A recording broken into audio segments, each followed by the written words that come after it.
Boom. Okay, that light is really bright right there. All right, what up traders, what up investors? Ken here from Dyslexic Investor, and thank you so much for tuning in for another fantastic live stream. We're going to be doing a lot of fun stuff today. We're going to be looking at some fantastic charts, looking at the Nasdaq and the S&P 500 overall. I wanted to do a little bit more research on potentially how much the Tesla Cybertruck will cost, because there was some things on their report or their shareholders call this week talking about that the truck is not going to be the $40,000 price target, that it's going to be potentially a little bit more. By potentially, I'm guessing it's going to be easily probably base price 65 to 70, but who knows about that with inflation and the overall specs that's going to be in that machine.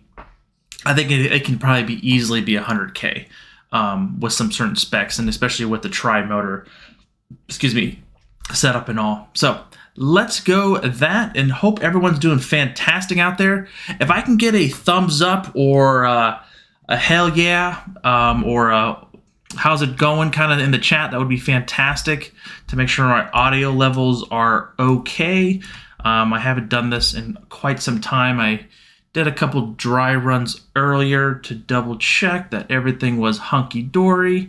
And if you haven't already, please hit the like button so we get the awesome stuff with that going forth. Let's see here. Let me go check this level. Looks like got my charts ready. I got my water. Gotta drink that water. It has been hot here in Virginia last couple days. All right, let's see here. Looks like we're good. Let me switch over to the main screen. Bada boom, bada bing. Thank you, Brandon. Thank you for the thumbs up. I appreciate that. Thumbs up right back at you. Now let's go this looking at the Nasdaq. So I know I'm a little bit early. I come a little early sometimes. Hey, that was terrible. That was a dad joke. I get one dad joke a live stream, and that was it right there. But so looking at the Nasdaq, I'm looking at the futures. The futures, it's down 50 points, so about a third of percent. So nothing too much to write home about. But there are some things that we're seeing kind of potentially play out. So what do I mean by that? Is that you're seeing this particular pattern where, yes, this is on a weekly chart. Let's just kind of break this down to not a monthly chart. We want to go to a daily chart. So we hit the Nasdaq high of basically a week before Thanksgiving, right? And ever since then, we've kind of been pretty much in this downward channel trend that we're seeing here, and it's kind of continuously going lower here. And hitting a couple tops on the way, but the tops are never getting back up to that previous level of around 16,000-ish range. And each time, which people call these the bull runs or bear trap or a bull traps within a downward bear market.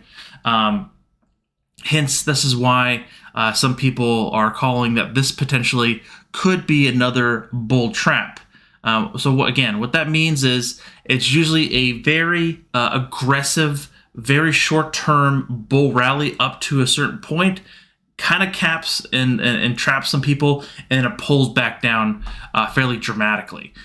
Is this the case here? Again, I can't tell the future. My crystal ball still hasn't come in from Amazon, so we're just going to have to look at potentially saying, hey, just be careful out there. To be looking at that for sure. So looking back at the weekly chart, the reason why this price target is pretty interesting, looking at some key factors. We can draw some Fibonacci numbers. So this is a Fibonacci extension from swing high to swing low. We've come into the 50 percentile move. Doesn't mean that this is a clear level of the Fibonacci tree here, but that's around 13,300. So that's a pretty interesting price. So I actually want to move this down here. Replace, yes. Actually, I want to do this on the QQQs to make it a little bit more better with the numbers and not have the live feed come in from every tick from the Nasdaq. So around, what's that, 326. So that's why we're looking at potentially this level. Not saying it's going to crash or come down here, but this is a interesting level to kind of see it pop up as. And also what I mean by that is what we can see at this previous level. So if we remove this tree here and we draw this line here to this, oh my bad. I'm going to go here, go to this previous swing high to swing low. We come into at another 1272, which is actually a much stronger number in the Fibonacci tree than just the 50 percentile move. The strongest numbers is 127, 78.6, and 618 within the tree sequence. So at this time, we saw this pullback right here, down here to around 22%. And then we saw it rally, what is this? About 17%. So from this top to this bottom, we're down about 27%. And then from this point to this point, we're up about 20%. So we're kind of par for the course. So to look at that potentially, not just on sequencing, but also on trend, also on what we're seeing in the virtual just as our eyes, that we can see that the trend is potentially leveling off here, and we could see a potential pullback. But again, big but there, that we could see the bulls come in as well, and this thing could rally. But we have a lot of things already behind us. We have earnings. Most of the big guys have already talked about earnings and so forth. So to be very worrisome about that as well. So that's the Nasdaq overall there. Looks like we have a question coming from Iron options on Tesla stock, please. Opinion on Tesla. So yeah, Tesla, been very volatile, very volatile. Again, we're looking at it at a weekly chart. We can bring it down to the daily chart, but look at these little hissy fits and spasms and jumping up and down kind of scenarios here. Just not a very easy potential play here. And we're looking, we can draw just some very basic fib trees here on these sequences here. We've come up to this level here prior. I'm going to get my pencil out here, right here, right here. This could be a potential cup here, and we can get a cup with a handle, or a handle here, they call it. Again, usually those trends are somewhat opinionated for sure there, but with this very large down that we saw just on Friday, almost 7% at one point, it wouldn't be uncommon to maybe come back to 816 on that tree. But again, as you can see here, this thing has been super volatile, like very aggressive moves, much more than other bigger tech names. Without a doubt here, we're seeing very large candles, very aggressive movements up and down here. So this is something to be a little skeptical on. Like, this is not going to be a fair-hearted, like, let's buy up at the $1,000 range and let's put all my money in at that mark. That's going to be hard to kind of to digest that, to lack of better words. I do want to do another fib here for you. Yeah, so as I was going to say, it's going to be the 618 or the 50 percentile move. We have seen it come up as well to the 50 percentile move, which was at $932.03 to be precise, which is also, again, we saw very topsy-turvy stuff up here, very topsy-turvy stuff up here. The only thing that this potential move has a little bit more going for it, that it has created a pretty large base here and has made a nice little kick up higher here, and potentially looking up for that 932 range.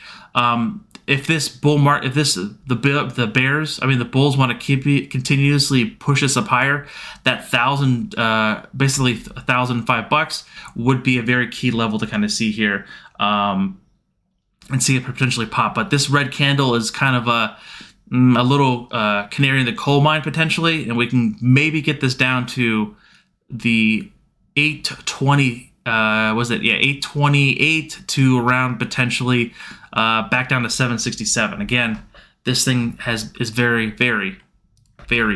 picky. Greg, what's up, my man? Thank you, BA. Yeah, this one, I had longer calls on this one, but once I saw this, like, I kind of made this like obscure trend line here. I kind of been I've gotten out of it. But if you're getting into it now, like, especially if you got it in around like 128, around that range, Boeing's going higher or ready to reverse lower. I think it's pretty much somewhat on the weekly side.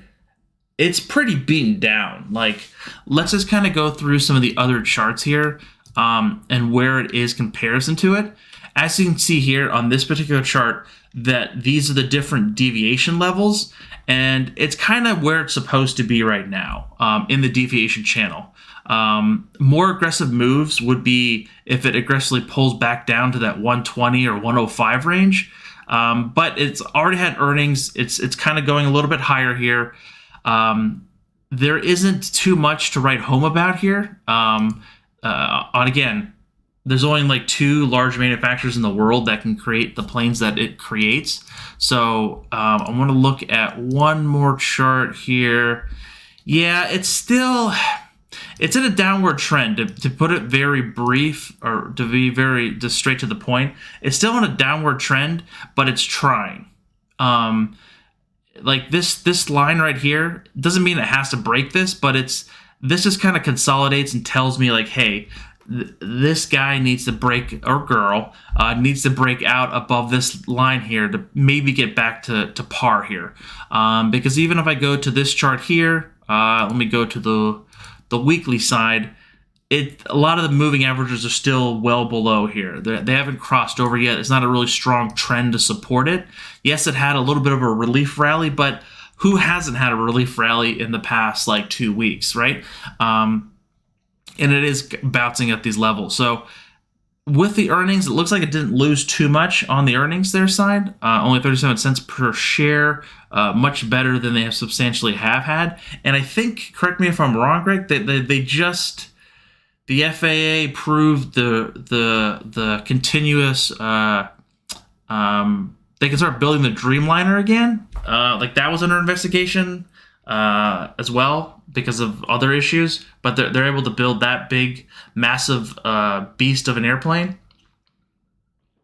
due to safety issues on that one. That was sadly a lot of safety issues at BA, but.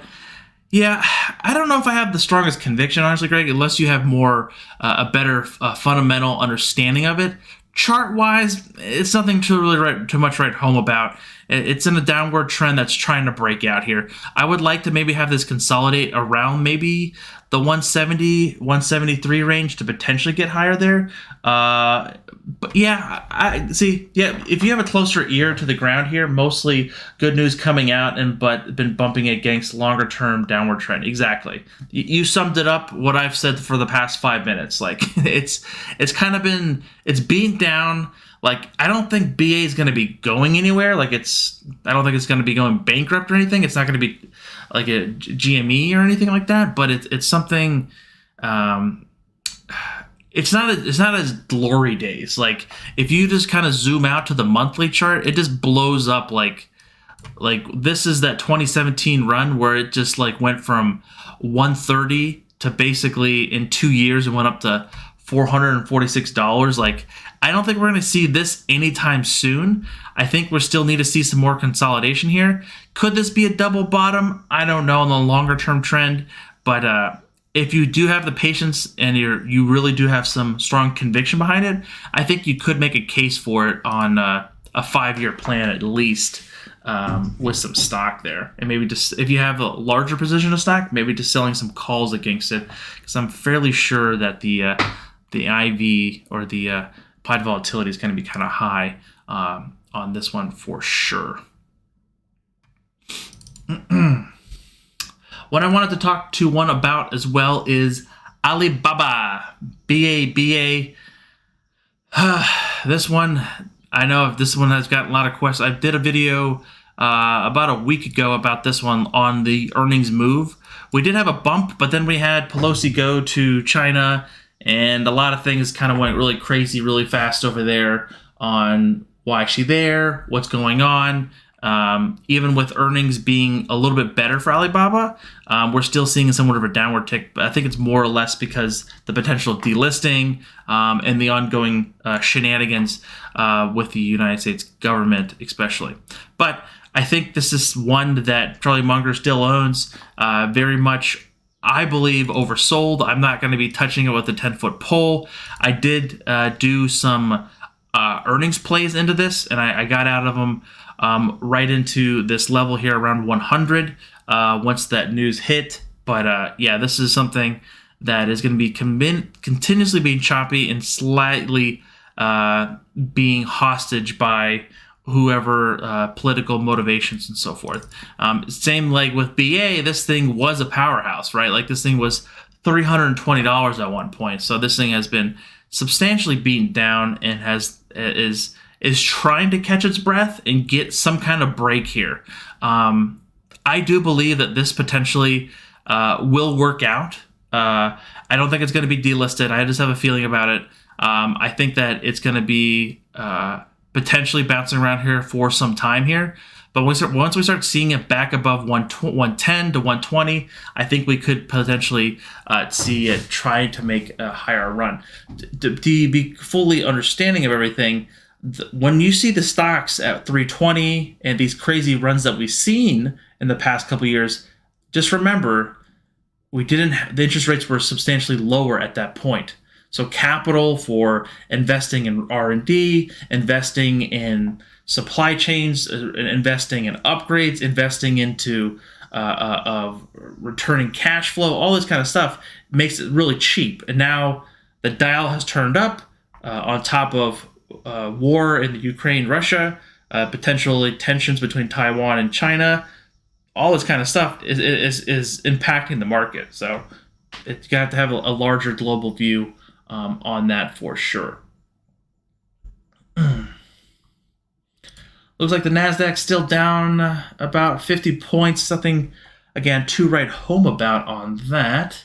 Wanted to talk about AMD as well. So AMD, Advanced Micro Devices, had earnings this past week. Gave pretty good guidance. Has been popped up here. Same thing here. We're seeing this still in a slightly downward trend, but trying to correct here. So let me put these away. So we're looking at this level here.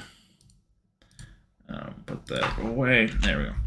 So again, what are we seeing here? This is a trend down, right? Not completely perfect, but this is the trend that it's kind of following. So that is what you're looking at a downward trend here. Looking for some potential bouncing here. So thus we are looking for some bouncing patterns here coming in around this range here. So this could be Wisconsin Semiconductor is very a commodity-based business that we could be just bouncing between this 90 or 88 to $100 level here, and just kind of bouncing around here and consolidating and potentially trying to wait for the next bull run, especially in this commodity. So again, I am long NVIDIA as well as AMD. NVIDIA is a little bit more beaten up, but the same kind of pattern playing out here with a potential double top here in the short term, around 193 to 195 here, and kind of potentially going to be consolidating here around this 144 EMA here on the weekly side. Self-settler opinion on Meta. Oh yes, Meta, talk about a beaten down stock there, my friend. This thing, sadly, like Netflix, has been chop, chop, chop, chop. I don't know what I'm doing here. So this thing has been a fall from grace. I'm sure you know. I just want to look at the stats here. From the swing high to swing low, it's about down, 59%. Let's just call it 60% here because we're all friends. So 60% decline here. This is a pure understanding of again, that distinctive downward trend here. We're not seeing anything in the sorts or anything in line to potentially trying to change this trend. You can see here, this is the purple line or pink, depending on what color blindness you have. The 8 EMA here, it has not been able to get above that or close above it. It hasn't closed above this in quite some time here. Like, it has just been a very beaten down. Even with earnings, it hasn't been able to get any kind of pop here. It's just getting in the trash can, dumpster fire. Investors don't want to be touching with a 10-foot pole due to regulations, due to the vision of Mark Zuckerberg, just everything being virtual, being in this metaverse kind of thing. I don't think people have fully understand it or gotten on board on it. And a lot of people are saying that it's kind of a waste of time.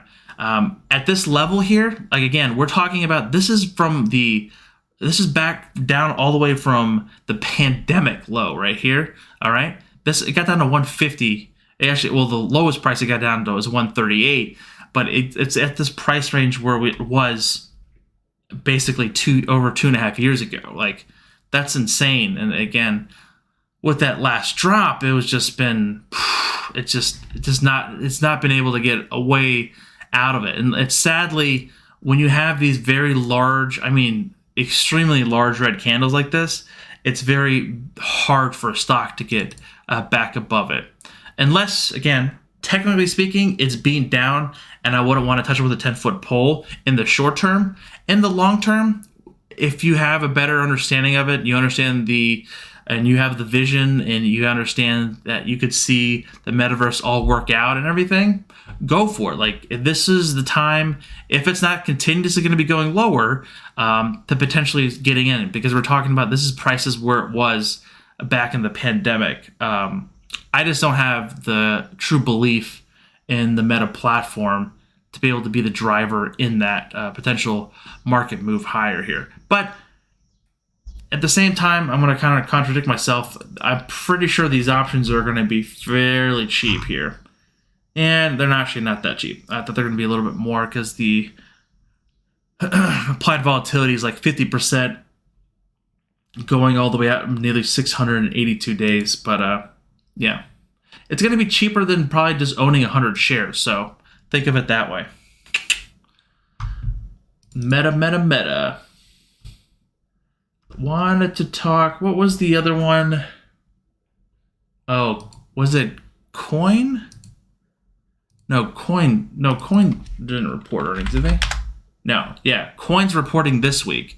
And Coin had the huge announcement, ran all the way up to, it was like up to like 40% at one point, I believe, because they're working with Blackstone or BlackRock on giving investors the ability to invest in Bitcoin, which I found kind of funny. Even though they sadly mispriced their own teammates and their overall company and had to lay off like 10 or 15% of the company, because the CEO thought that they're going to be having a much longer bull run. But sadly, they did not. Again, same with so what do we have earnings-wise this week? As you can see here, we have, let's see here. We got Walt Disney. Well, we can look at that. Coinbase, Roblox, Upstart, Palantir. I didn't know that. That's actually good to know.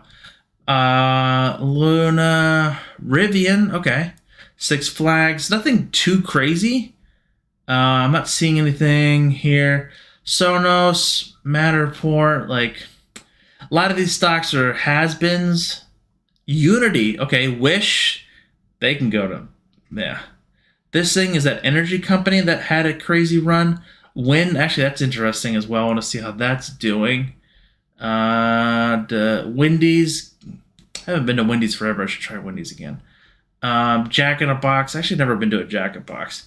What is this right here? I don't even know what that symbol is. That's a terrible logo. Whoever's logo that is, I can't even read it. Yeah, Canadian Goose. Oh, Canada Goose.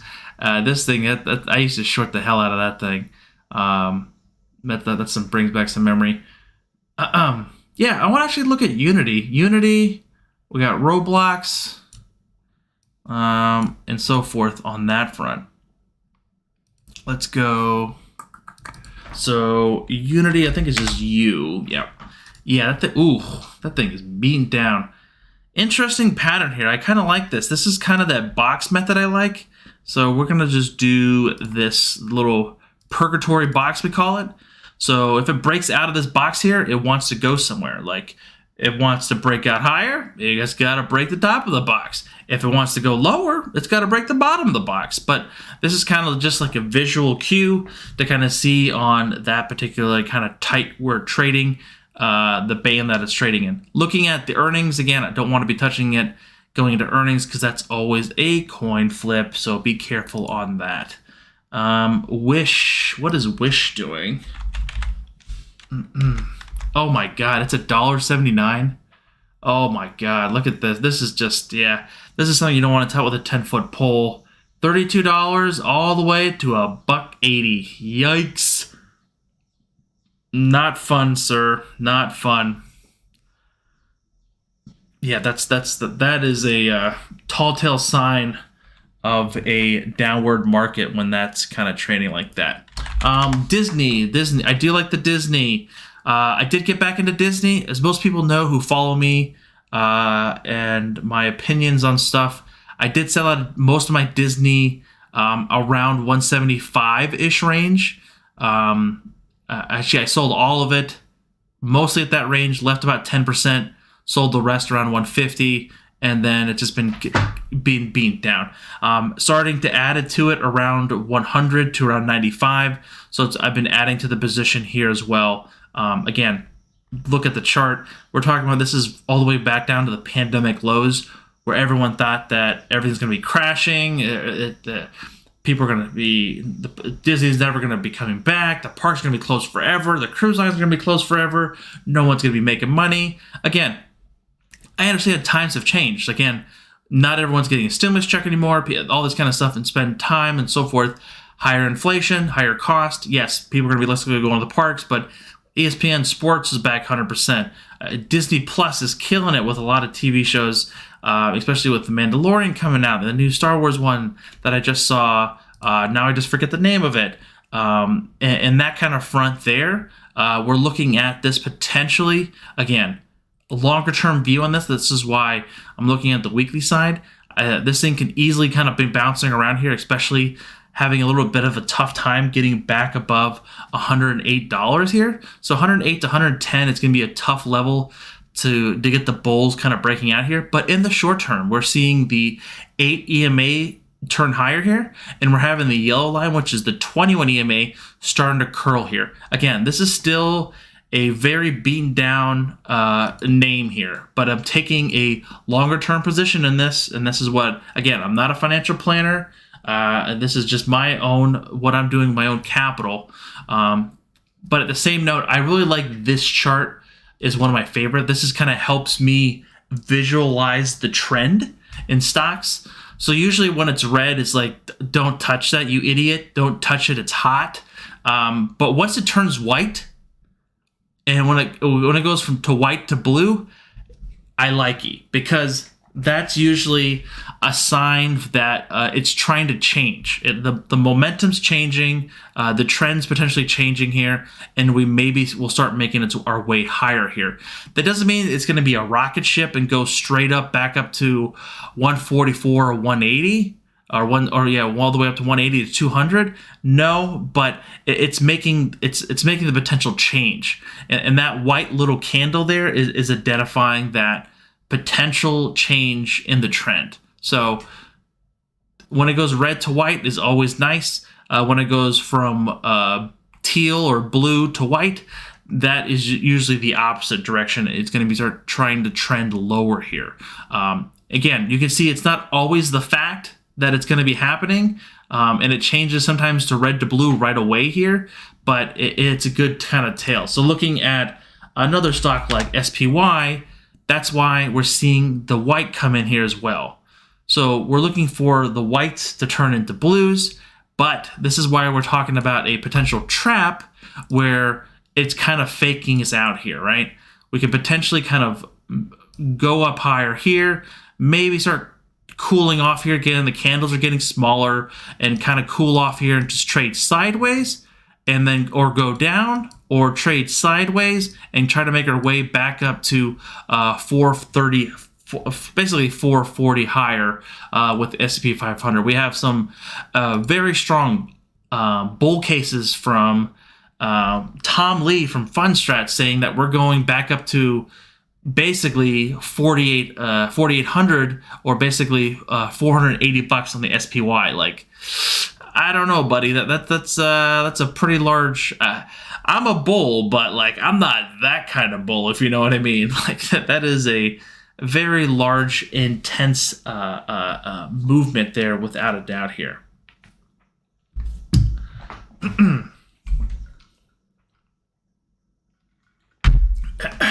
All right. Any other levels or anything else people want to look at?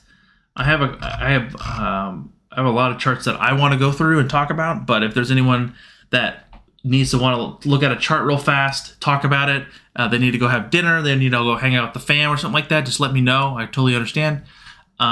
Google is one I wanted to talk about as well. So this is a great little, again, add the drawings here for visualization purposes of just kind of chop market, right?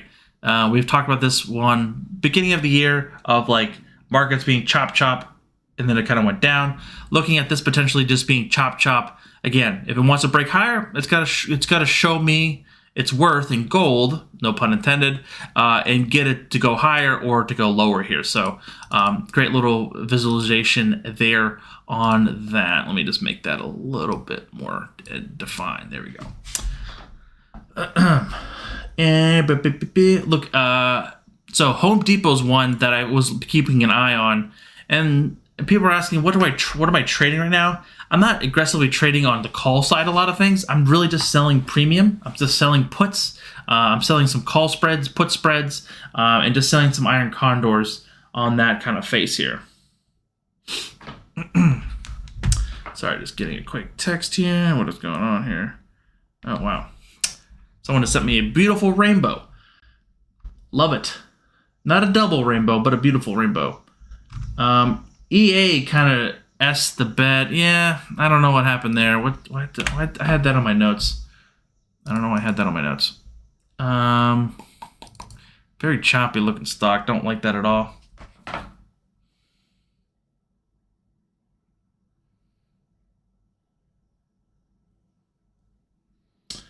Catch's asset is the up-down volume test.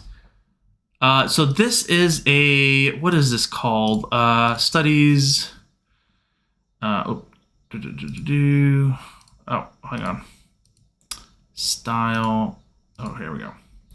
So this has it's up-down volume test. Yeah. It's this is custom, right?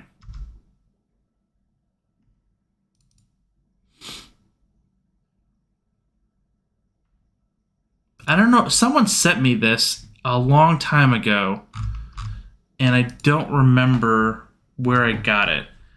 I can share it in the Discord if you guys want, for sure. But yeah, it's a great little thing. It works better on the longer time frames on the weekly side, because on the daily side it gets a little bit noisy. So let's just kind of go back to SPY here. It's kind of like a little bit again, especially with the market, like the trends kind of going higher. It's just kind of been kind of a little bit more aggressive, but it does work pretty well on the most cases. But again, there's like not one single indicator that is the go-to that can tell you everything. You have to have a combination of indicators and then just knowledge and just what's going on in the market. And I don't rely exactly 100% on the charts, for sure. But thank you for stopping by, my friend. It's been a while. I know I haven't done these streams for quite some time, so it's good. It's nice being back in the swing of things. Troubling Spider, SoFi. If you haven't done it already, sure. So SoFi. Sadly, this was one of my not want to say core holdings. Wow. Okay, great. I didn't know that it had a nice update this week, so that's great. That's good for them. I honestly lost faith in them around the $14 range, and it's kind of just I've been getting out of it. This would be a nice little level potentially to get in at the call side. I actually want to put an alert. Wow, I get down to $6.32. Wow. That is yikers. Because again, correct me if I'm wrong, a lot of SoFi's business model, what I remember my research was a lot of their money comes from student loans, right? Student loans. And we're talking about student loan forgiveness. We're talking about freezing of student loan payments. I think, and I remember always hearing the CFO or whoever on the call was like, oh, once student loans come back, we're going to be getting a little bit more revenue, blah, blah, blah, blah, blah, blah. And I think, correct me if I'm wrong there, Spider, is that still the snag? Are you listening to the earnings calls or do they talk about the earnings call, on the earnings call, do they talk about student loans as well? Because I remember that was just like a large thing, and they always try to talk about consolidating away from that and creating different business models like their crypto, their banking side, their investing side, all this kind of stuff. There's not really too much to say about it. Looking strictly at the chart here, the student, especially the student loan stuff, we want the trend line, we want to stay above the 21 EMA here, which is that yellow line. But again, look what we're talking about. This thing has just been beaten down here.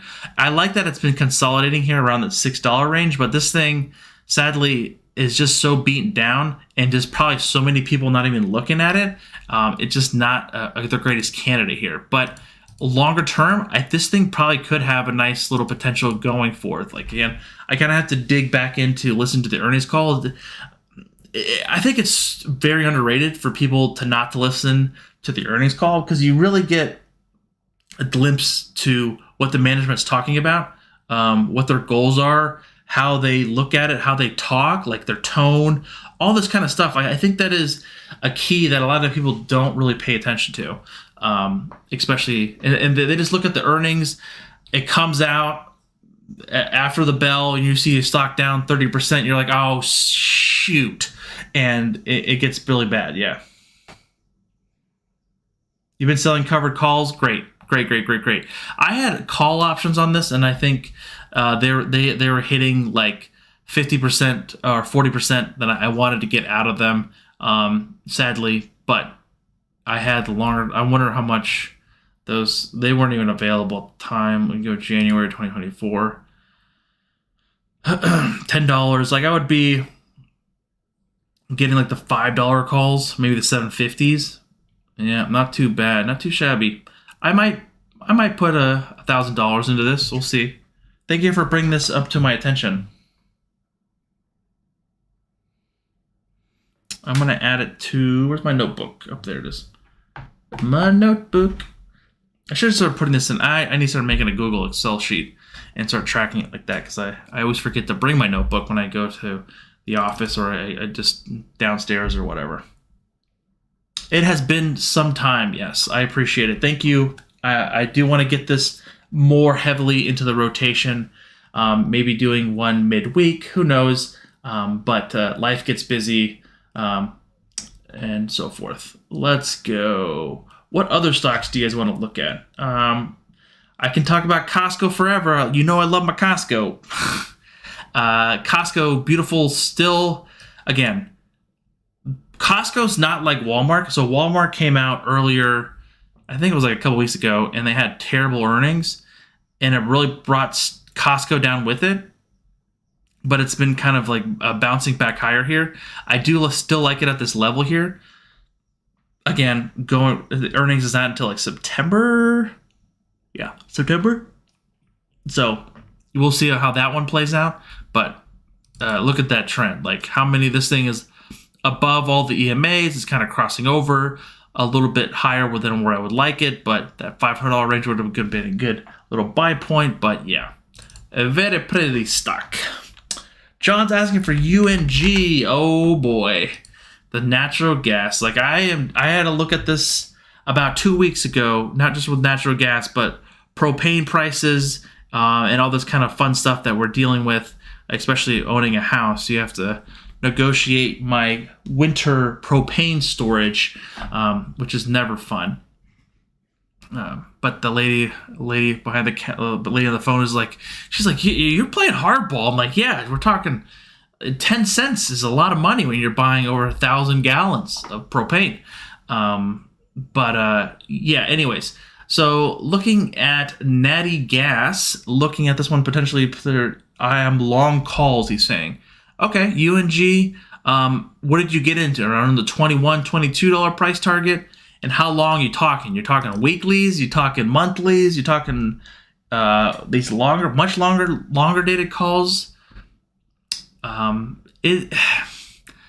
me look at the daily chart here.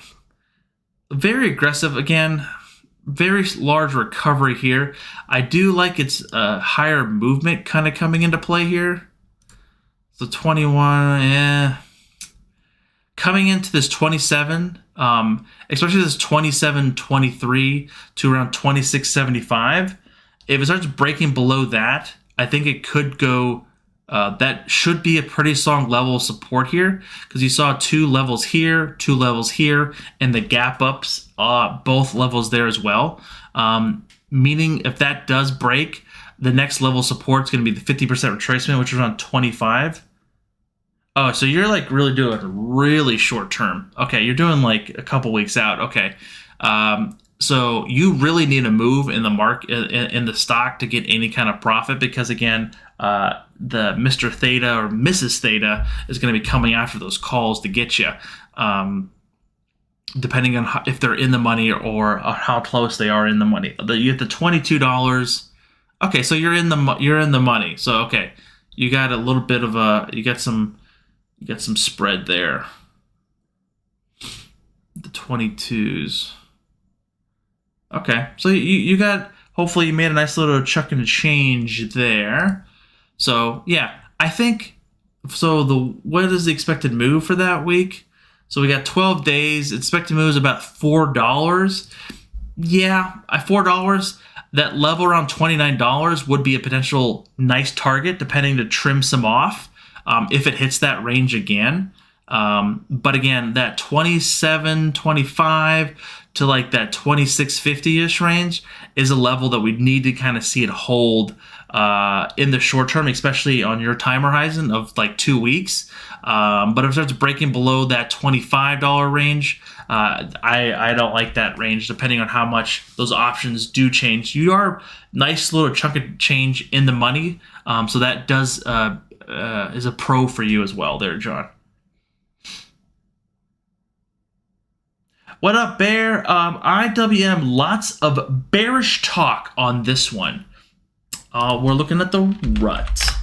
IWM, bearish talks on IWM. Yeah, John, remember, hope is not a plan. Make sure you have a very, I don't know how long you've been trading options, but like, you have a very decisive plan of like, if it hits this level, I said I have to sell. If it hits this range, I got to get out, or you have to have a very distinctive plan. Don't be like, maybe hopefully it'll come back to that range. Like, could it go to $50? Yes, it can go to $50, but the probability of it going to $50 is substantially low. But anyways, I'm getting all worked up again. IWM, is it bearish there, Mr. Bear? Coming from you? Yes, it is slightly bearish, like mostly like we talked about on all the charts the past hour or however long I've been talking. We're looking at it's breaking out a little bit better than this previous bear trap. Exactly. And especially in this market, John, with the overall trend in the market is still lower. Again, by the overall market, I mean the Nasdaq, S&P 500, and all this stuff, and the VIX jumps up drastically, and that can really, even if the nat gas is not part of the Nasdaq or the SPY or anything like that, it can drastically bring the prices up and down. And especially, it's when you have the cash in hand, it's better to take it off the table, because the market that we're in is very sloppy, very choppy, and not very forgiving. So exactly, I'm glad you've been burned a lot before. Trust me, I have as well, and I still do sometimes. So looking at IWM Bear, what are you saying on levels? Like, I think we could potentially run up to 195, potentially, even though we're slightly down. Are we down right now? Yeah, we're still down. I think we can run up to like 195 potentially, and that's going to be the level to potentially to short. I don't know what your plan is there, or maybe sell some calls at that range, depending on what kind of short you want to go. Buy puts, sell calls, whatever you want to do there. Sell the stock short, whatever. But it needs to break above that level here. We've already kind of broken above the 21 EMA here, even though the past 3 weeks have been a nice little uptrend here. But again, we talked about these little inner bull markets inside a bear trend that could be very aggressive and potentially could catch us in a current we don't want to be into. Like this tide can change really fast and come back down here. That being said, I don't think this is going to be a completely V-shaped recovery, and we're going to make our way back up to 220. I think it's more or less going to be potentially bouncing off the 195 range or in around that range, potentially come back down to 180-ish here, or even lower here to 173, and then we'll maybe get that potential rally that we're all looking for, especially in the month of August. August into September have always been very volatile. Again, you have to remember that the Fed does not meet in the month of August, so there's going to be extended news baked into September's meetings as well. So unless there's a emergency meeting called, which is never kind of a good thing. Like there's never like it's emergency meeting because the market's going great. Like it's just like emergency meeting, the world's on fire kind of scenario. That'd be an interesting fact to see on how many times they did an emergency meeting and what has happened afterwards with the market. Actually, what like the 07, 08 crisis, like that was a lot of emergency meetings happened there. I'm sure there's a lot of emergency meetings during COVID and all that kind of stuff. But yeah, IWM, I really don't trade it very much either, though, Bear. I really don't touch it with a 10-foot pole a lot because a lot of my stocks that I trade are technology, tech-based stuff. Are you still there?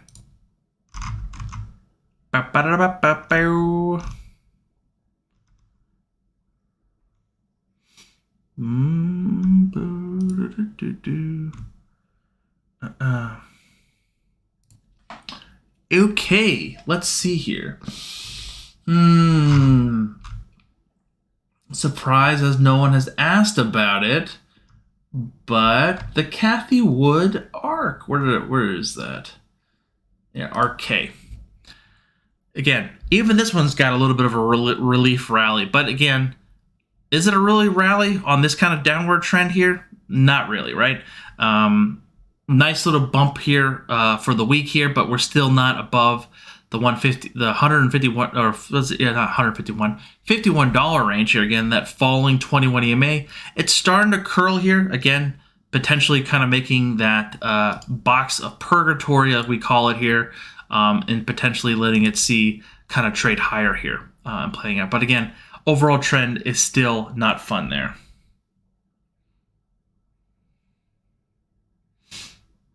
Mr. Skatebox09, who is ready for some 0 day still until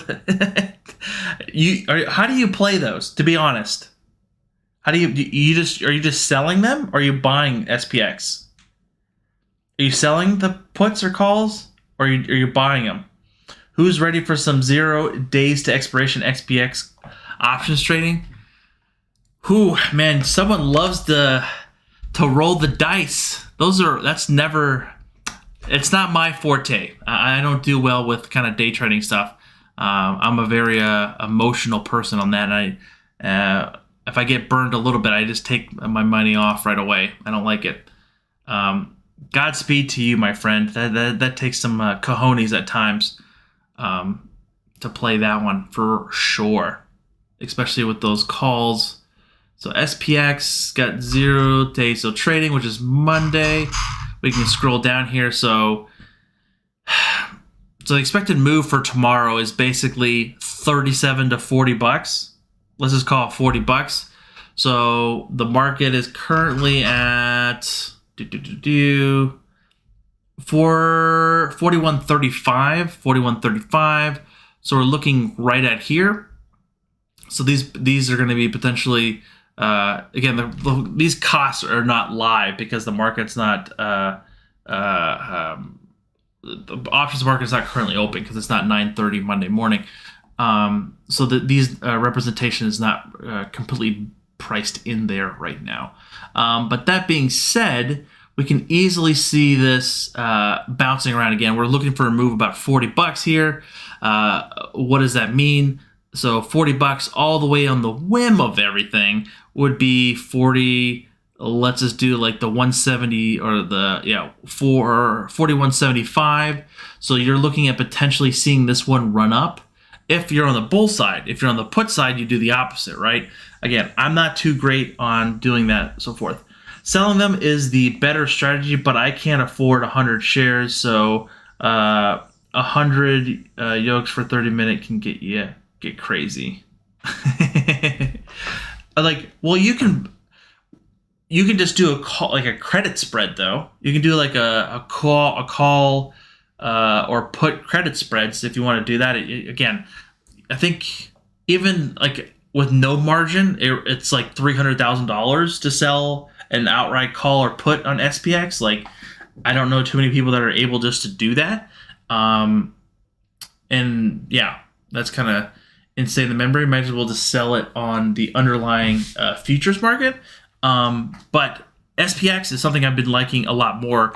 But I just sell I sell iron condors and like call and put credit spreads. Like it's just that kind of thing. I like how it's a cash based system. So very, very interesting there for sure. Bear, yeah, those are definitely tough. Like, I know Ryan, I don't know if he's in chat today. He loves his 0 days to expiration, but he usually does it like on Amazon and Google or like Tesla, something like crazy tech stock there when he gets those kind of market moves there. We did Amazon already, did Google already, we did the Meta, did Nvidia, so forth.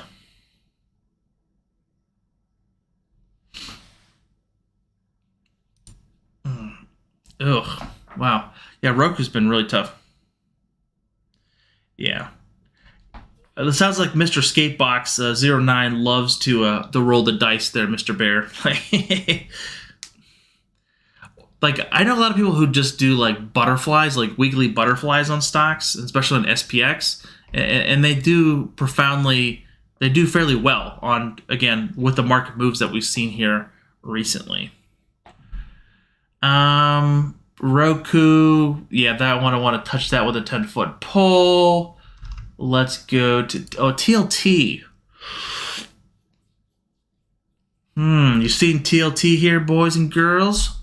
This thing has been beaten down for sure. I like it at this range potentially. I like the maybe going back down to 112 here, and especially with the rates and especially the 10 and 2 note, the yields potentially kind of leveling off. Yeah, I don't know. How much do these cost for? Let's see here. Not bad. 115, 5.7. The spread.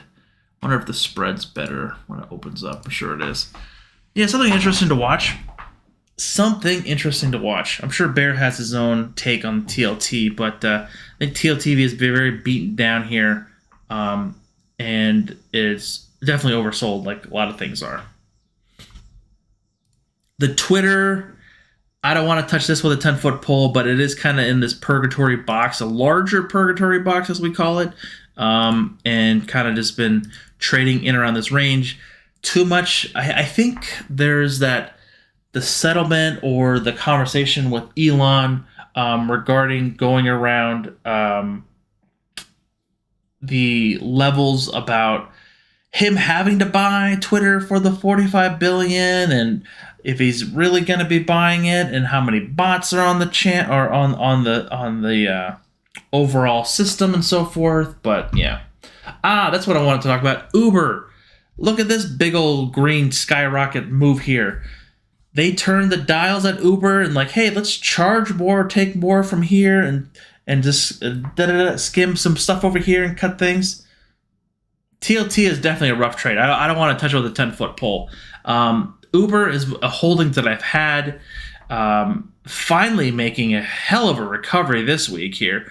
Again, really large outlier here, again, due to earnings on the expectations here going forth. Is this potentially a market move to continuously going higher? It's still on a downward trend here. So what do I mean by a downward trend? You can see here, right here. That's a terrible. Let me make this a different color. So it's not. What color should I make it? Pinkish. I like pink. There we go. That sticks out a lot more. Very much a downward trend still, right?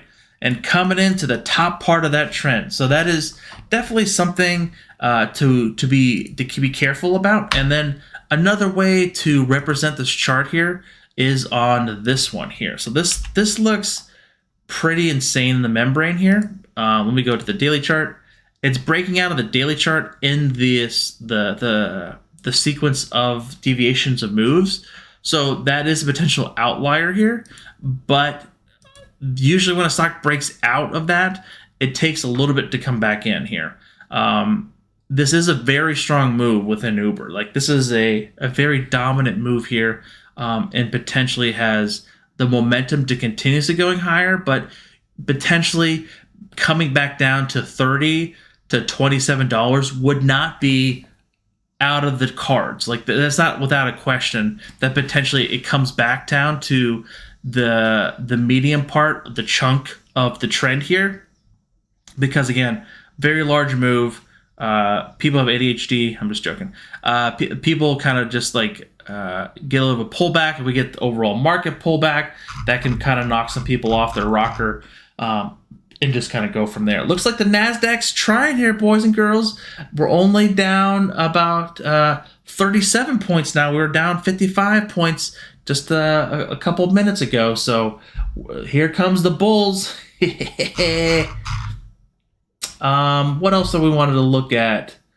What was else on the list for next week? We did Walt Disney, we did Coin, we did Roblox? I don't remember. PLTR, there we go. That's what we wanted to do. Comes out Monday morning. I think this one, just completely fundamental. I think bear, it could fade. I'm not saying it can't, but I think it has potentially the power to stay unless something larger negative hits.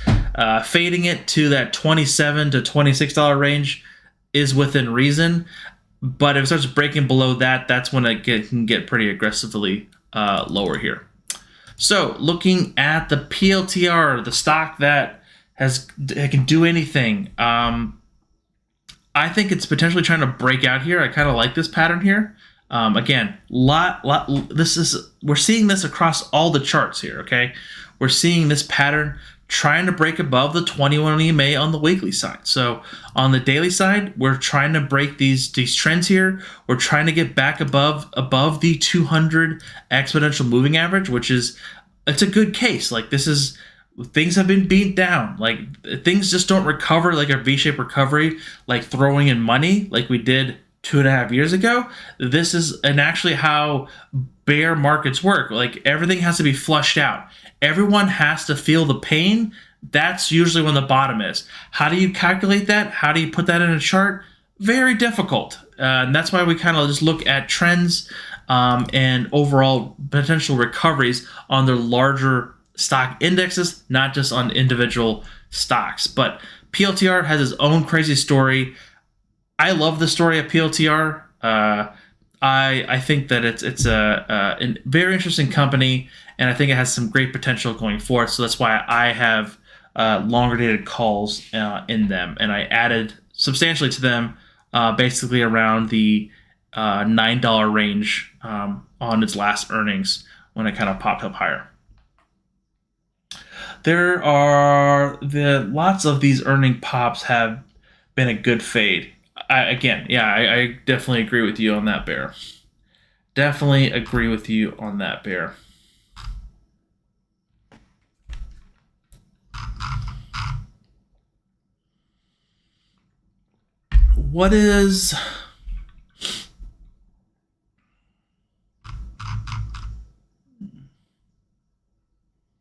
What's the old Bitcoin doing? Yeah. I like Bitcoin here. I like it here. That's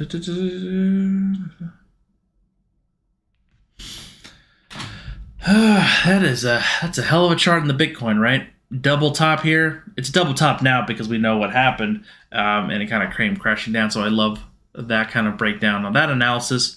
But this 1272 extension, this 22,000-ish range is a pretty strong level here. So If we do see the 21 EMA actually cross through this line, that could be a little bit further potential downturn. But I think Bitcoin is definitely something that has been a little overdone. Let me go here to the weekly side. Still nothing, nothing on the white to blue, but yeah, interesting thing there for sure. Oh, my armchair, I need to retighten that. That didn't do anything. Any questions about the housing market? Anyone got any fun stuff on there? Been looking at Zillow, Redfin. Like, these stocks have just been utterly crushed.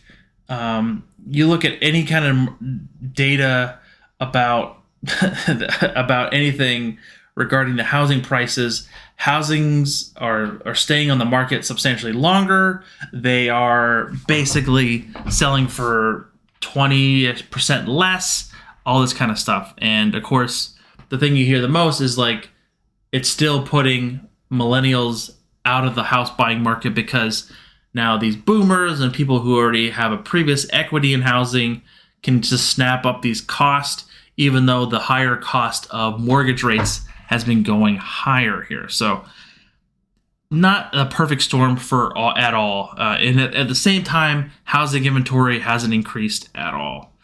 But Zillow is bouncing off a key level here around $30 here.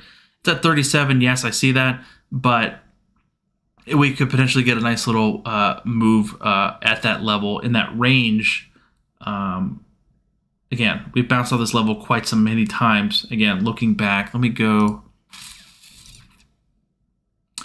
I kind of like it. Like, I like when things are so beaten down that no one gives a rat's tooties about it. Let me see. Who's buying the 45s?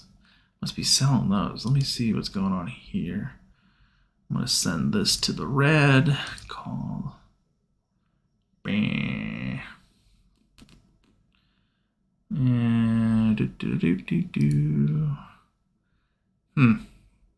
Interesting.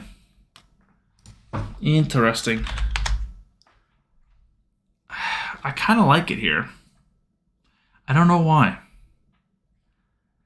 They, like, again, I know they failed at their iBuying, the internet buying thing and flipping kind of scenario.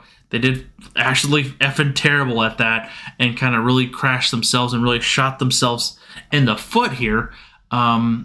This is just something so beaten down. Like, Zillow is like an Uber, like a Google, like everyone uses them. I need to research this more, but I think Zillow could be interesting at this level. It does look like it has earnings coming out the 22nd, so I want to be mindful about that. Anyone on the call or on the Zoom, the live stream, have Zoom or have any good due diligence on it? I definitely have to listen to its last earnings call for sure. I think it's just so beat down. As long as I'm looking at Zoom is really, really beat down. But Zillow at the same time, very interesting as well. So ZM is Zoom. That's a Cathie Wood stock. But this thing is, I like it here. Looks interesting. Same with Z as well. But Zoom, not ZZM. This has just been so beat down. Yikers. What is this looking like? Yeah. Ooh, what the hell is that? What is that? Someone's doing something there.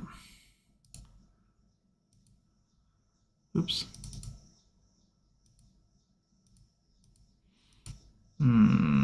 Why is it not showing me the volume?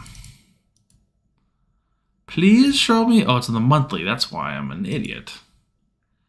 All right, someone bought a shiza ton of Zoom calls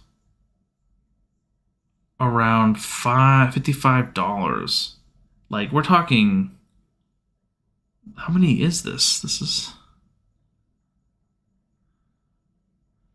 over, I can't even tell. Won't let me edit the number. Let's see.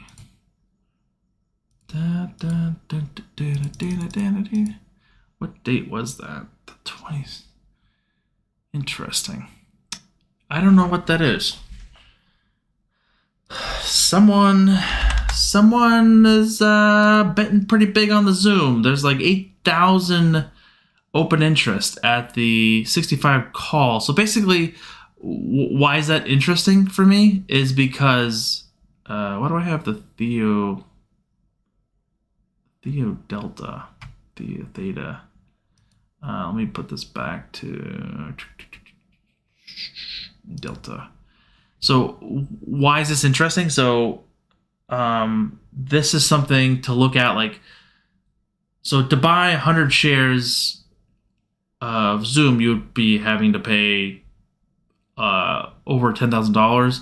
So you can buy 100 shares of Zoom for half that price and have the same representation of owning 100 shares.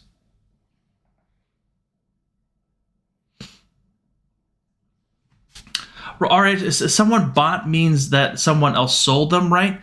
No, they could just buy them. Again, you have to understand that in the options market, so what that means is there isn't like a trade-off. You're basically playing potentially. You could be trading with other people, but especially on longer dated options, and especially look at these. Most of these don't have too many options here. They could be, again, most likely they bought that from a market maker or someone on the exchange itself, because that is a very large position. They're not talking about like 10, 15, or a couple hundred contracts. We're talking a very significant amount of options contracts coming through there. So that's something to be very interesting about there for sure. Let me add that to the old notebook. I'm actually turning more light on. Hopefully it doesn't bleed out my face here. I look terrible on the camera. I don't want to look terrible on the camera. So we're looking at ZM. We're looking for the Jan 24th of 2024. This is the 65 call. So I do this all the time, guys. I know this is kind of boring. If you want to jump off, that's fine. I'm just going to be looking through some of these longer dated options and seeing if there's something very peculiar. Like usually on the yearly or the leaps of the options, you see like, yeah, this seems a little common here. But when you see something like outlandishly larger than anything else, that's usually when it becomes interesting. So another one I wanted to look at is something that's really beaten down as like the meta. You can kind of see here, kind of outlandish here, basically at 200, but potentially there's going to be probably more people selling this option than there are going to be buying it, especially on just 166 days out. But if we're going substantially out, we're going to the 24th of January, like, so these are usually the ones that are really deep in the money are the ones that are making that synthetic stock trade. Again, if you get above the 89 or 90 delta, that's usually the synthetic stock trade of having 100 shares. So instead of buying the stock outright, they're buying the synthetic option for it and still controlling 100 shares of it, but they get the larger potential upside than they do. Again, they do get the downside as well, but again, Meta stock is at 167, so let's just do some quick math. So here, so if it's at 167, right, and then you times it by 100, that's $16,000 to own that, right? But there's more. You can own the stock, or not own it, or have the contract on it that is 530 days, okay? And you can only pay $8,400 for it, right? Because again, 8,400 or 84, 8,500. So that's substantially less. But at the same time, if the stock goes up 10%, these options are going to go probably up a little bit more due to the fact of that synthetic move, that it's pretty high in the delta. So if the stock goes up $10 in cents with the beta of 89, so each dollar goes up, these are going to be going up 89 cents. you already paid less for it. So you're going to get that kind of that nice little cushion, little bump in the stock here. Again, you have to be very strategic about it. It's not just like, I'm just going to buy these calls and hopefully it goes higher here. You have to be somewhat like to pick it out, like to be. So what I did for like Disney, like I don't own much stock of it. I own the longer dated calls. So I bought substantially longer dated calls here at $95 range. They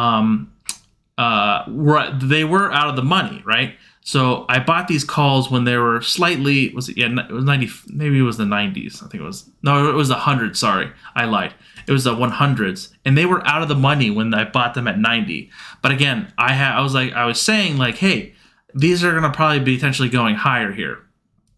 So when the stock was like $100, I think I paid basically like $1,500 for one options contract, and it has already gone up basically $800 for me. Almost $900, right? So I've literally almost doubled my money, not over doubled my money, but I've already made back 60% of that options contract. If I would have bought 100 shares of Disney at $95 and bought or 95, 96, and it only went up to 108, wouldn't have made that much. So $10 times 100, I would have made that. I would have made, again, yeah. So hold on, let me get this back here. In representation, so if I would have made, so I bought 100 shares of Disney stock, so it's $9,000. Okay, $9,000, and the stock went up what, $10? So I would have made in a representation of maybe 10% in that time here. So 10% in that little run there, which is great, right? 95 to 105, great little run there. I get a nice little $10 bump there. But with those options, I made more with less capital at the same time. Again, it was just at the right place at the right time, and I was fortunate to get those calls. But this happens quite often, especially on these very, very much beaten down good company stocks.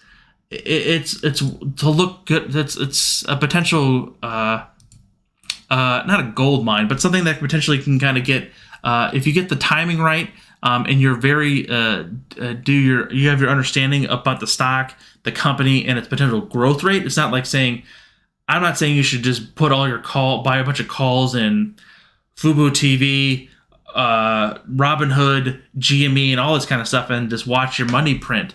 You have to be somewhat strategic and buy companies that are very beat down and potentially could get a nice little lift in the overall market here. And one I forgot to, and I did want to cover here, was Adobe here. This one has been substantially beaten down.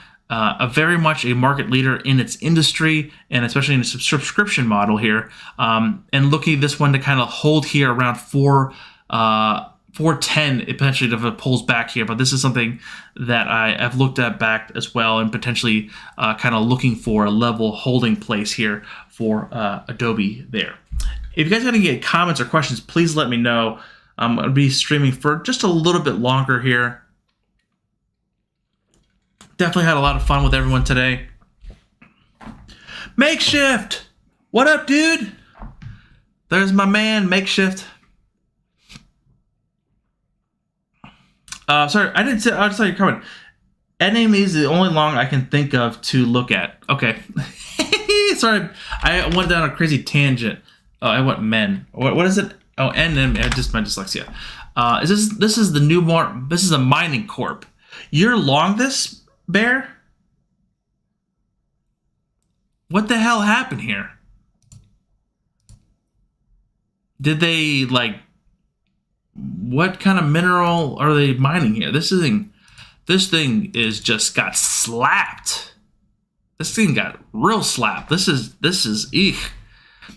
You're long this, Bear? On this very aggressive downward? Wow. More kudos to you. I didn't know you had it in you to look at this. This is, yeah, I don't want to be, looking at potentially, again, this is nothing. That's a hell of a fall here, and very short. A hell of a fall. Like, that is very drastic here. Potentially looking for a floor support around 42 and maybe 48 here. But yeah, this thing is that is not pretty. Oh, not yet. Okay. I was like, wait up, man. That is not your cup of tea. I was like, I know what kind of tea Bear drinks, and that's not his kind of tea. Yeah, the 48, 49 level, I need to see it get back to that level, but that's too much red in too much of a short period of time, without a doubt. I don't want to be touching that. That's too hot. I don't want to get burned on that. And plus, I don't know jack crap about mining stocks. What do they mine here? What does the Analyze tab say? Newmont, formerly Newmont Gold Corp, is a mining company which is focused on production and exploration of gold, copper, silver, zinc, and lead. It's a primary gold producer with operates and/or assets in the United States, Australia, Peru, Guinea, I don't even know where that is. Samaria. The company's segments include North America, South America, basically the world. Interesting. What's the street say about it? Let's see what the street says. Let's see here. They say it's a buy. The street does. It's a B- buy.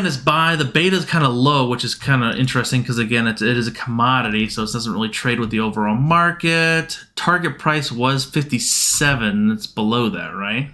What is it trading at? It's at 44. Okay.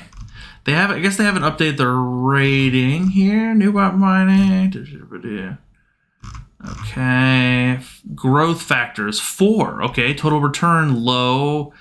Efficiency, price volatility measures kind of strong. Solvency and income are very high. Let's see. Financial Volation.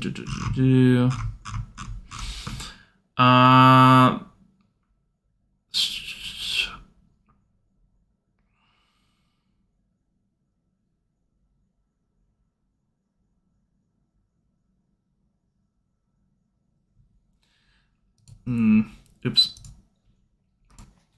Interesting. Look at the 1 hour chart. I don't really trade on that time frame. You know that. That's just too small. No, yeah, I could see it potentially leveling off here at the 1 hour level, but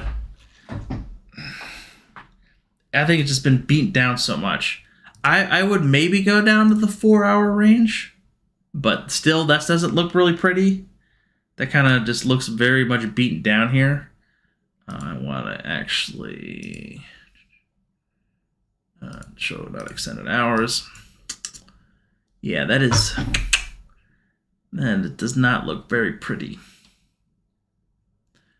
If it holds around $44, maybe. Are you selling puts on this? What are you selling?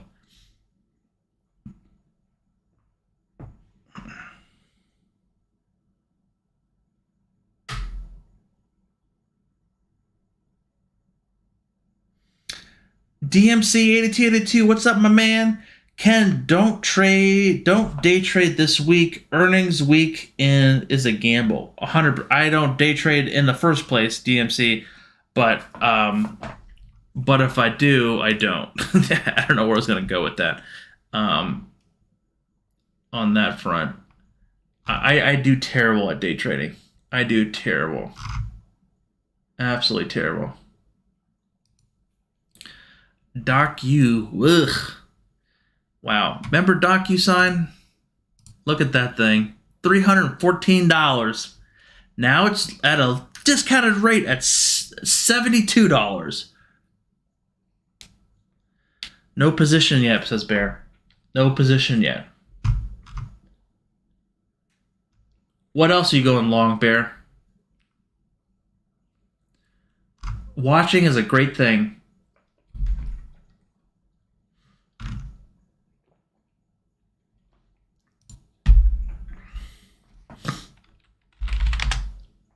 How much is selling some premium in this sucker?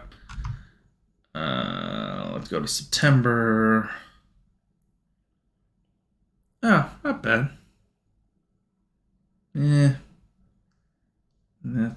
not really too much. Not much open interest, first of all. Oh, I clicked on the wrong date. Yeah, not much open interest. Okay, this is the monthlies now. I clicked on the wrong one. Sorry, I clicked on the weeklies. Looks like there is a lot of a more open interest here. Okay, not bad. I would be selling premium on this one if you were more bullish on it. If you're bullish on it.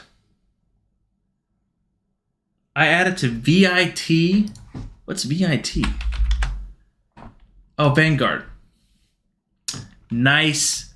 Nothing wrong with that. Nothing wrong with that DMC 8282. Added to, I'm pretty sure hopefully this is a long-term holding for you. Right? At 186. Nice. Nice. Look at that. Look at that. You're buying at the 200 EMA on the weekly chart. Nice, nice, nice. Hopefully you added a lot at that range. Because if we zoom out, let's see what we got here. Look at that. This is a weekly chart going all the way back to 0809 here. Again, I'm seeing this one play out here. Let me get the old drawing tool here. Again, this is very much, again, aggressive action here. Aggressive action here. Again, this is nothing like we saw in 0809, which we had again, we would need to see this kind of pattern here, we would need to be down here, okay? Those levels here. If you think we can fall all the way down there, Godspeed. Like, we're going to have a lot of world problems if that happens. A lot of world problems. Yeah, again, yeah, the last 3 weeks, it's been very much like a nice little bull run. And it seems like everyone kind of forgot about, like, the potential market pullbacks for some reason. And I think that's when the market comes in and just gives you the two slaps in the face and rocks your head.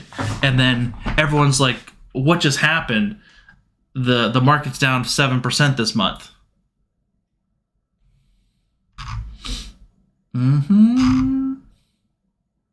Nicola. Was it Makeshift? Was that you, or was that Ryan who posted this? Oh, Nicola. How did they... What the... Yeah, okay. So Nicola, I'm just going to call it. Look at this. Bada boom, bada boom, a bada boom. Bam, bam, thank you, ma'am. This is something we need to look at. Okay, let's go. Let's delete this. Let's look at maybe selling some calls here in around the $8.50 to $9 range on, or we're gonna just buy straight flipping puts. Ooh, someone's smart here. Look at this mother trucker. What did this mother trucker do? What did this mother trucker do? Someone's selling some calls here. They're selling them, but they bought them here. And they were, this doesn't tell me a good story there.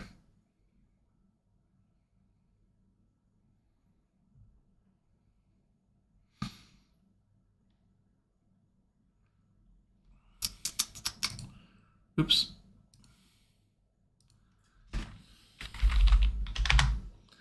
Yeah, I'm going to look at this on the 4-hour chart.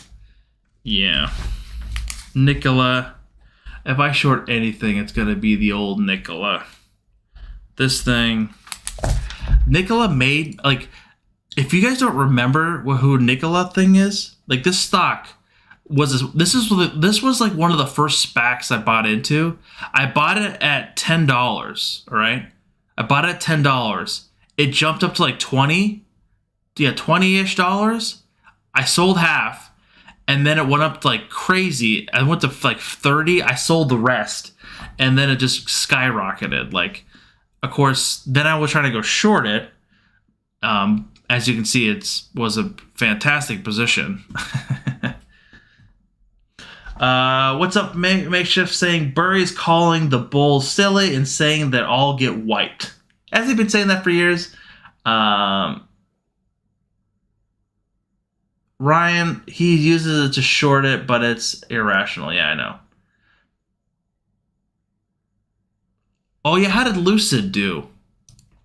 Didn't they have earnings this week? Lucid. Yeah, I like this.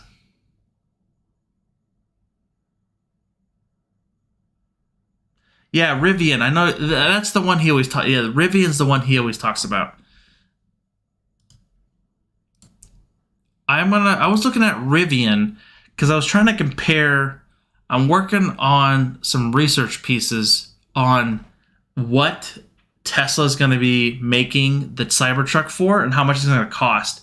Because Cybertruck was supposed to be cost $40,000. That was back in 2019 due to inflation, supply costs, supply chain issues, and other smorgasbords of things. I'm going to be projecting that same Cybertruck, the base model, is going to be basically like $65,000 to $70,000, and then like a fully loaded one is going to be over $100K without a doubt. Because if we go to Lucid, this one's not even. I wouldn't even want to touch this with a 10-foot pole as well.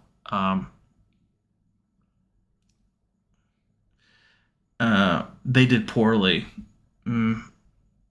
What is Rivian? But Rivian gets those bumps because Rivian's helping Amazon a lot, right? Like a large part of their fleet is in Amazon, right? The Amazon trucks. Like if I go to Rivian, hold up and pull this window. If I could spell Rivian right. So Rivian, I'm not gonna lie, that's a nice looking truck or SUV, whatever this is. So their fleet, that's what it's called. The Amazon fleet thing. What, you can track the trucks? Are you serious? Oh, this is just okay. I thought I could. For some reason, I thought I could just literally track the trucks. I was like, it's like Amazon. Like, I think this is gonna be.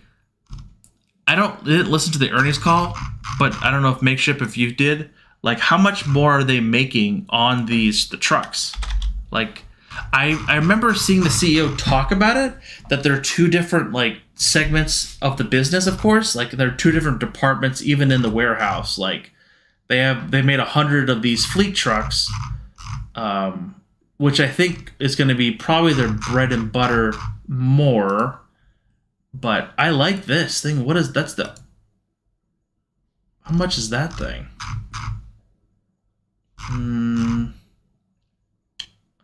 Reserve.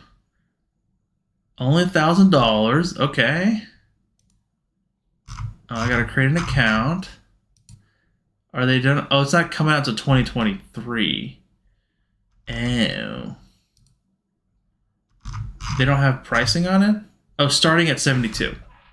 That looks nice. It looks nice.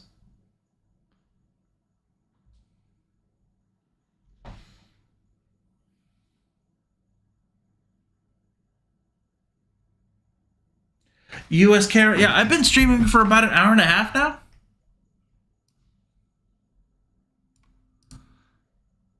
You gotta turn those notifications on, bruh. 120K? Is that what the truck's worth, Rivian? Like, let's see if I want to learn more. Oh, you can't build one.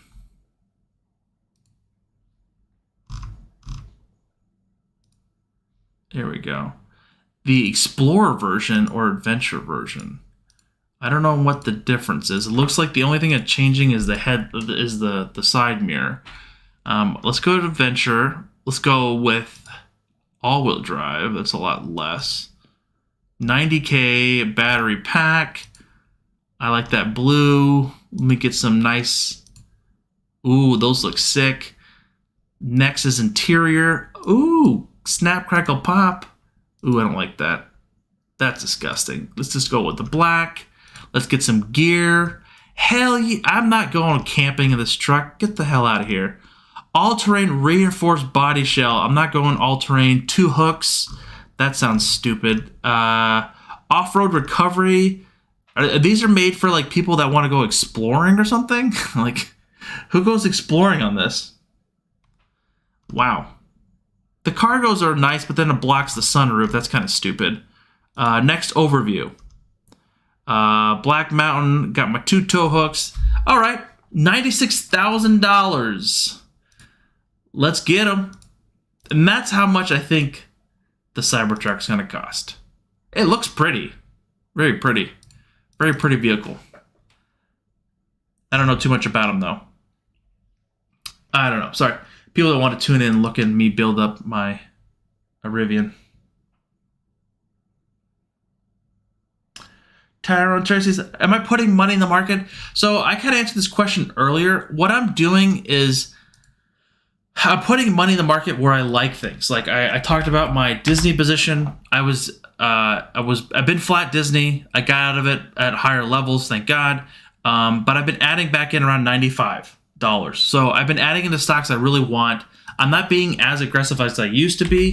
Nvidia was a stock that I've been aggressive in around the anything below. Actually, been buying below 160 as well. Tesla, I did buy a little bit way back when it was like below 650 or 640-ish range there as well. It just had to very to look at these particular market and play that out. Depending on what you're looking at, am I being aggressively and just buying straight calls and things like that? Hell no. Like, this is not a very a moment in time where that plays out very well. If I do play any like weekly plays or 10 to 14 day plays, it's mostly just selling premium. No, you know what I want, Makeshift? I just haven't got the misses to approve. Is I want this. I want that. This is what I want. That's exactly what I want. Right here, 120. Boom. That is a beautiful car. That, or have you seen what Benz has been doing? Look at these mother truckers. For some reason, I like huge ass vehicles. I love the GLS, the AMG one. This thing is sick. That's a beautiful car. But look at that. Look at that price on that, though. That's what I want. But I would take the Model X, honestly. I'm going to buy a CT. I'm buying a CT6. What is that? CT6. Oh, Cadillac? I've actually never driven a Cadillac before. They look nice. I think I actually been in an Escalade for an Uber Black one time, but very fun stuff.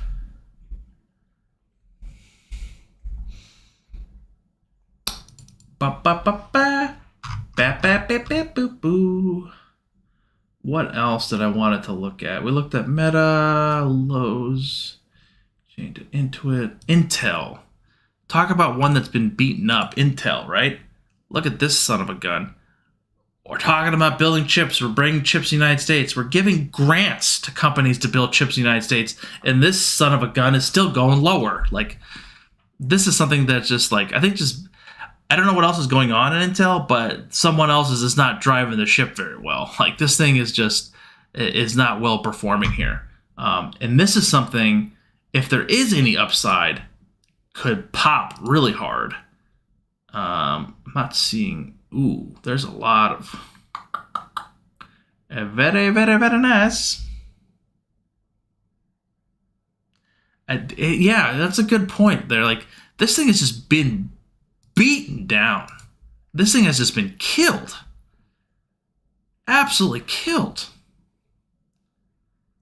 It's almost like, what the hell? They have, like, we're talking about Intel here, right? Like, this is a great company. I do hate, yeah, exactly. It's breaking very low. And especially when we go to, where's my chart here? Yeah, it's not looking pretty on the trend here. It's not, yeah, this has definitely been, I like it here. Actually, this is a good, I don't know, I gotta buy, maybe look at Intel here. I need to look at more research here for leaps. Because look at this, just very aggressive downward trend here. But it's hitting this 1272 extension here. So I want it to potentially kind of stay in around this range here. That's what I'm looking for. This would be interesting, kind of living around this range here. I'm just going to put a level here. Let's just make it below 35. Alert me there, Mr. Thinkorswim. Let me know.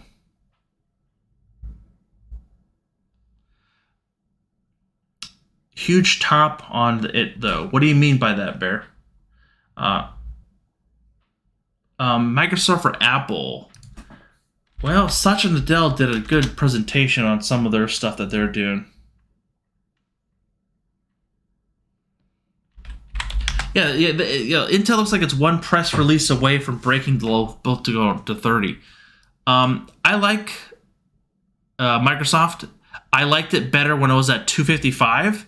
When it was in around this range here, and now it's kind of trying to break out here, potentially looking for some levels around 291 here. But if it does fail here, to potentially kind of pull back in around that range around 275 here in the short term. Apple in the same kind of case, it has kind of ripped higher as well, but substantially more here. I liked Apple around that 129 range, bouncing off this EMA here. On the Fibonacci level here, and now kind of ricocheting higher here. I think Apple, again, Apple's looking substantially stronger than all these stocks. Again, Apple's still the largest company, and it's so heavily weighted in so many different ETFs that run up to 175 to 170 could easily happen if we get kind of a bull run still happening. Also check out Is that T-Mobile? AT&T. Yeah, I don't like that stock. I never liked AT&T. Like, they have the dumbest business models. They own like HBO. They have a huge cash flow from AT&T, the cellular device system, the towers and everything. But I like it. I definitely see that support here, area around 18. But the potential upside for AT&T is so low. It's so low. Like, yes, is it a safe play? Sure. Does it still pay a dividend? Looks like it. Does it? Yeah, 27 cents. That's not bad. That's not bad. That's not bad at all. 27% dividend. Market cap 130 billion. Huh. That's a crazy dividend. So around 7%? Really? Wow.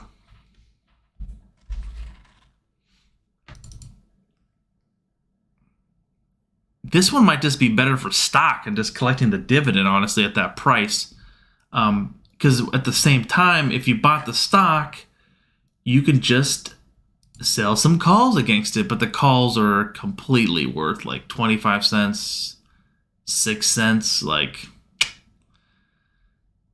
yeah, that's a hard one to swallow there. Yeah, interesting. Intel's definitely more interesting because I just like the whole bringing back chips to the U.S., especially with the federal government handing out money, and companies can just take that. All right, guys, it's 9 p.m. here.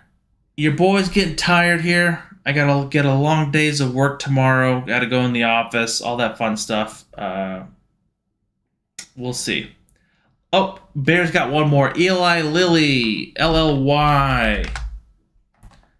You are a bear on it? Why? It's looking fairly strong here. It looks like it missed on earnings or something. It's coming down to some level of support here. It definitely, I think it can, this is interesting. Very aggressive downward movement here. I don't like it. Again, it looks like it would have been a great short at this range, but this is like, it looks like the easy money has already been made there, Bear. Like, if it does continuously break below 300, maybe make its run back down to 290 or the falling 200 EMA here, maybe. But yeah, Ken is a Dallas Cowboys fan. I saw him wearing the Troy Aikman jersey on the Metro. I'm not a sports fan at all, but that's a funny one. Thank you, DMC. Jeff, wow, Ken, haven't seen you in some time. I know. I'm a terrible, terrible family member. I just completely dipped and haven't been really talking too much about the market because I haven't really been in the market. Like I felt disingenuous talking about the market even if I wasn't in it and I wasn't really paying too much attention to it. But Jeff, I want to bring these back, these Sunday live streams, maybe a midweek live stream and so forth. But on that note, thank you guys from the bottom of my heart coming out, watching me and listening to me ramble for over an hour and a half. I don't want to be chit-chatting too much, but I greatly appreciate everyone coming out. Everyone have a safe and fun week. If you haven't already, get your ass over to the Discord and we can continue the conversation throughout the week and whatever stocks and options you're looking at. All right, guys, have a blessed day. Catch you guys on the flip side. Peace.